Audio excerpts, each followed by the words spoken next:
sobre la patria desolada, decía el poeta saqueriano Abelardo Pitot pocos días después. Y en su entierro, Francisco Bosch murió cuidando a su familia, cuidando a su patria y cuidando la fe y la verdad, que fueron los bienes supremos que Dios le encomendó. A mí me había impactado, en primer lugar, su figura. Era el ideal del hombre que nos habían enseñado en la acción católica, pero que a veces deriva en el gordo, buenudo, clerical y morato. En cambio, él tenía el desparpajo y la libertad del nacionalista, con vida interior, sin alarde de coraje, sin estilo fascista. 4 obispos lo consideraron mártir. Los testigos, movidos por la evidencia, adquieren, muchos de ellos sin ser grandes escritores, la excelencia en la captación psicológica del personaje. Montejano es escritor y hace excepción a esa regla, y lo captó extraordinariamente bien cuando dijo: lo mataron porque de esa generación católica nacionalista que intentó realizar aquí entonces el programa resumido en la frase de San Pío XI, omnia instaurar in Cristo, era el mejor. Esa frase quedó clásica, está lograda. Y Walter Guisolía, que no es un intelectual ni un escritor, me sintetizó las cosas así: vos siguiéndolo a Saccheri no te equivocabas nunca. Nos mataron al jefe natural. Y con todas las prevenciones que puede tener un obispo, cuando de golpe uno va a pedirle opinión, sobre todo si a mí me conocía muy poco, sin ninguna preparación, lanzadamente, desprejuiciadamente, al toque, Monseñor Puigari me dice, era un hombre fresco, de cara translúcida, límpida, se jugaba por la doctrina de Cristo, por la doctrina social de la Iglesia. A él lo matan por la fe, muere por la fe. Y es notable que un arzobispo, que no fue tercermundista, pero era cercano a los tercermundistas, se lo complicó en algunas actividades, que ciertamente no era del palo, por decir así, haya dicho así a la muerte de Saccheri: la persona que en la Argentina estaba en condiciones de ser un verdadero gobernante católico era él, un hombre irreemplazable, dijo Monseñor Sastre. Me impactó, dije, su figura, que era como la eminencia en el bien concreto. Me impactó su muerte, viniendo de misa, antes de entrar a la casa, entre el altar y el hogar, donde no se ahorra ninguna maldad. Se ahorran balas porque con un solo tiro lo matan, pero con su sangre mancha o purifica a toda su familia y a 3 chiquitos más que venían. El auto, me decía José, nunca pudo ser lavado porque había sangre por todas partes. Parecía que esto era la eminencia en la maldad. Había una proporción entre la eminencia en el bien de su figura y esto, la eminencia de la maldad, si se puede hablar así. En tercer lugar, me impactó el comunicado 553 17 7. Esto no es un número de teléfono. El comunicado tiene 553 palabras, 17 veces menciona a Cristo y 7 veces menciona a Cristo Rey. De nuevo, la eminencia en la mofa de la fe, de la tomada en solfa de la religión. Ya lo dijo Enrique. Se ríen de la religión y usan terminología religiosa, 53 palabras, 17 veces Cristo. 7 Cristo Rey. ¿Cómo no iba a escribir un artículo cuando me piden algo de vidas ilustres de católicos? Poco tiempo después, en una parroquia cercana a San Nicolás, de Villa Constitución, escribí. Y al tiempo, José, sabiendo que había conocido al padre, me pide para un aniversario que hablara. Le agradezco mucho a José eso. En parte tiene la culpa de todo esto, porque ahí empezó mi carrera y mi libro. Porque unos por pereza, otros por humildad, cuando alguien decía hay que hablar sobre Saccheri, decían que hable Hernández. Entonces escribí, publiqué, dije varias conferencias, entre otras se publicó en Gladio, se publicó en Verbo, y cerca de 1999 yo advierto que se podría publicar un libro sobre la vida de Saccheri. Pero ahí me di cuenta de una primera cosa: un conjunto de artículos no es un libro, porque estaba lleno de repeticiones, era todo lo mismo. Había que hacer una biografía, había que buscar la bibliografía de él, había que buscar lo que se escribió sobre él, había que hablar con los familiares, hablar con los amigos. Era una tarea inmensa, y yo creía que había llegado al libro. 1999, ya varios años teníamos de trabajo en esto. Pero se me produce otro problema gravísimo, que es el cambio de horizonte. Porque se nos empieza a cambiar allá por 1999, 2000, los años siguientes, se nos empieza a querer presentar otra historia en la Argentina. Hay personas que se han extrañado, que buscaban en el libro la figura de un católico bueno, piadoso. No, ya lo dijo de Araujo. ¿Por qué te metés en política? ¿Por qué te metés con toda esta cuestión? Hay que preservar al santo de todo esto, hay que pensar que fue santo y mártir.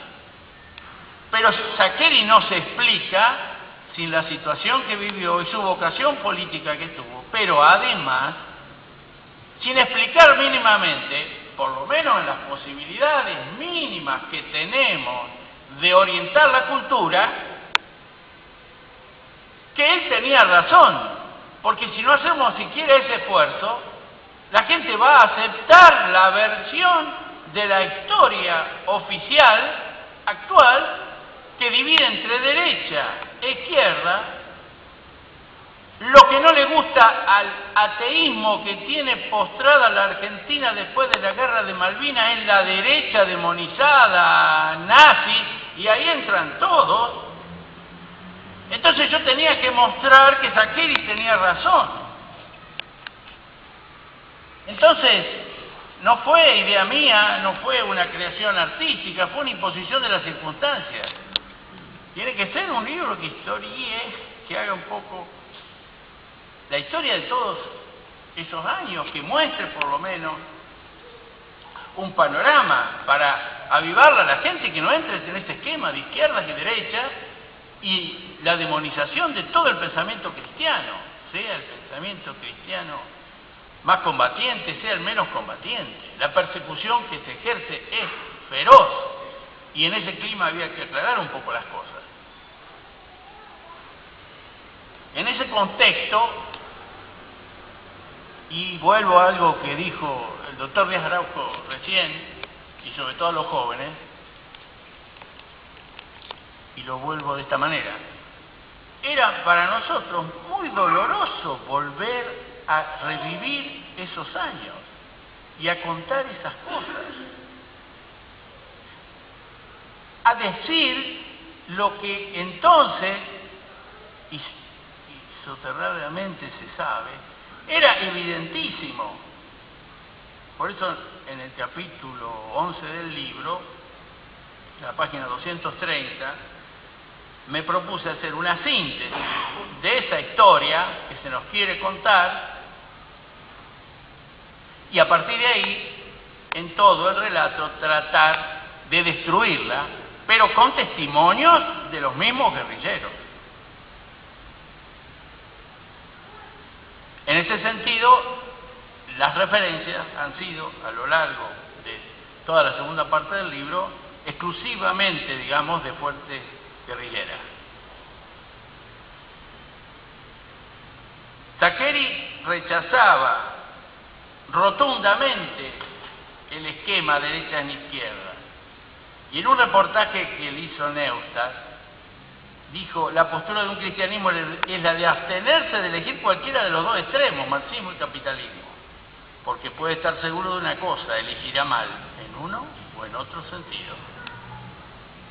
Y había un cura ahí que lo habían llevado, que no estaba muy al tanto del tema, y lo habían llevado para discutir con Carlos, entonces le dijo, que no estaba muy en tema, evidentemente, dijo, pero usted es tercermundista, le dijo a Saccheri.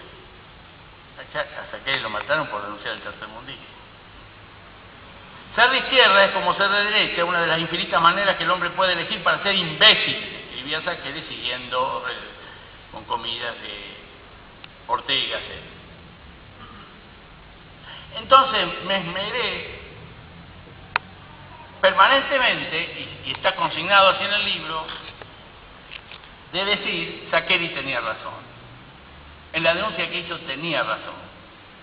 No era un invento, no era una exageración.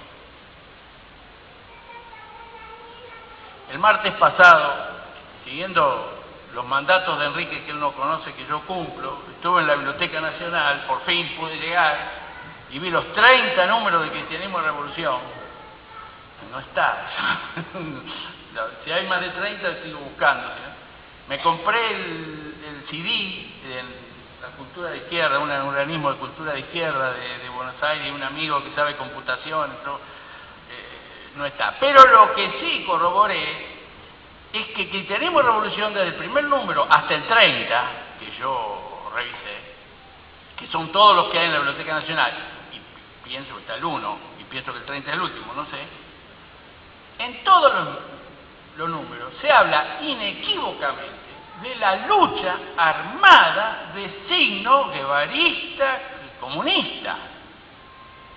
Escribe Pepe Eliasef a cada rato, escribe obispos, algún señor, por supuesto, hasta muchos devotos, y bueno, muchos otros más. Sí, pero no hay ninguna duda. Pero bueno, esa no es lo que yo quería decir acá, sino esto otro. Permanentemente, desde esas líneas y desde las líneas marxistas, se habla como de aliados, como de propia tropa, como de gente del palo, de los sacerdotes del tercer mundo. Y no hay duda. Saccheri tenía razón cuando hacía la denuncia. Y muy cristianamente distinguía y decía que la mayoría de los tercermundistas estaba de buena fe, con ánimo justiciero, que había que hacerles comprender verdaderamente la doctrina social de la Iglesia.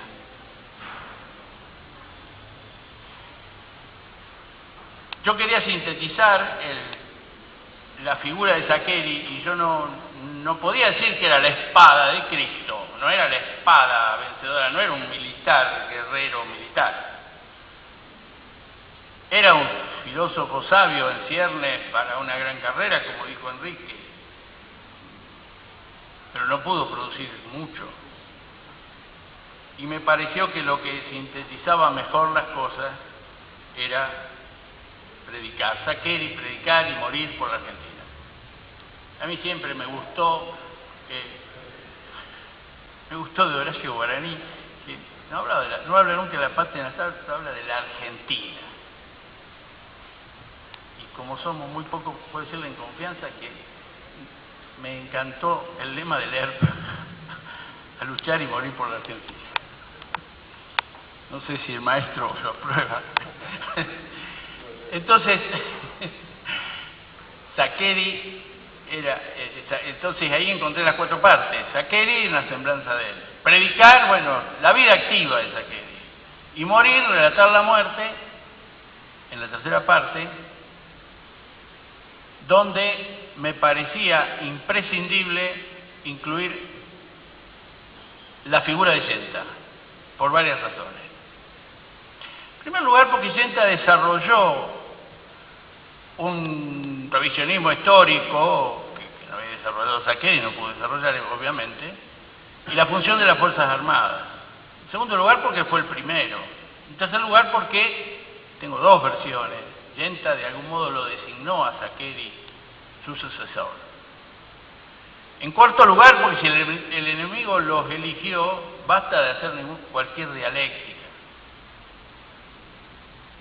Y en esa tarea de investigación me encontré con dos grandes figuras que yo creo que son mártires también, que son el ingeniero Amelon, a quien le dedico un capítulo. Lo entrevisté a su hijo, que está preso, ahora está en el juicio oral, y el coronel Larrabure. Bueno, así la cuarta parte, Saccheri, predicar y morir por la Argentina, son los tres capítulos finales donde trato de sintetizar y desarrollar la tesis, y murió por la Argentina y murió por Cristo Rey. Pero todas mis convicciones eran como hipótesis, mientras no las calibraba en algunos reportajes con algunos pensadores importantísimos, además de las revisiones de diarios de la época y demás, que a mí me dieron mucha luz sobre la verdad de la Argentina. En ese sentido, el mérito del libro es el de Aníbal D'Angelo, el de Bernardino Montejano, el de Alcides Rossi Quedín, el de Fernando Estrada. Ahora me ha pasado una cosa. En todas las presentaciones del libro buscábamos plantear una alternativa en la visión de la historia argentina, pero cada vez más me va pareciendo que eso es quedarnos en una derrota que no es conducente. En el libro usé mucho el libro de Díaz Araujo, aquello que se llamó La Argentina. Con toda pedantería dije que era un libro excelente. Ojo, no estamos presentando ese libro, pero está lo guión. Y yo me animé a decir que el único problema del libro que había que cambiarle el nombre, porque dice aquello que se llamó la Argentina. Pero con motivo de estas cosas uno repiensa la Argentina, y así como Santo Tomás dice que sobre castidad tiene que aconsejar el casto. Entonces, hay un conocimiento por connaturalidad que da autoridad al que vive la virtud para aconsejar sobre eso, que no es una pura erudición. Yo empecé a pensar si no estaba acertado el patriotismo de Enrique al hablar así, al dolerle tanto la patria. Y verdaderamente la situación argentina me hace pensar si no tenía razón Enrique. Hace poco en un congreso que había en San Juan, me puse a hablar como si los sanjuaninos no fueran argentinos. Entonces les contaba, ustedes saben que mi país, yo vivo en un país que ha sido fundado por la religión católica. La mayoría de la gente es católica. La religión católica es la preferida según la Constitución argentina y es la única religión perseguida. La única religión en la cual le han quemado los templos, expulsado a sus obispos, sospechada su gente que defiende las cosas, y expulsada de la universidad, o que no se puede ni siquiera entrar en las magistraturas. Desde la ley Alfonsín, es una exageración lo que voy a decir, no tenemos familia, no, viene de antes, no es solamente la ley, sí, pero la ley de divorcio ha sido un hito, nos han destruido la familia. No soy yo quien dice que nuestra educación es prostibularia. Lo dice refiriéndose al medio educativo principal, que es la televisión. Magdalena Ruiz Guiñazú. No hablemos de la economía. Nos han dejado sin derecho penal. En las universidades en las facultades de Derecho se enseña, en forma larvada, implícita o abierta, el abolicionismo penal, lo que llamamos el garanto abolicionismo. Los pichones de jueces son educados en la universidad en la concepción de la ilegitimidad del derecho penal, garanto abolicionismo, porque son pretextos de garantía nos destruyen el derecho penal. No tenemos policía, no tenemos fuerzas armadas.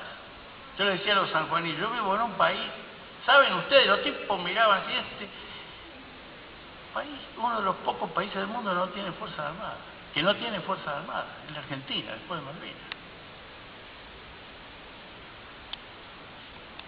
Es la realidad, es evidente. Es evidente en su materialidad, en el corpus, digamos así, pero también en el ánimos. Yo no sé si ustedes sabían, José me lo discutió, pero ya no me lo discute más, que en el Ministerio de Defensa está prohibido usar los grados militares y está prohibido usar el uniforme militar.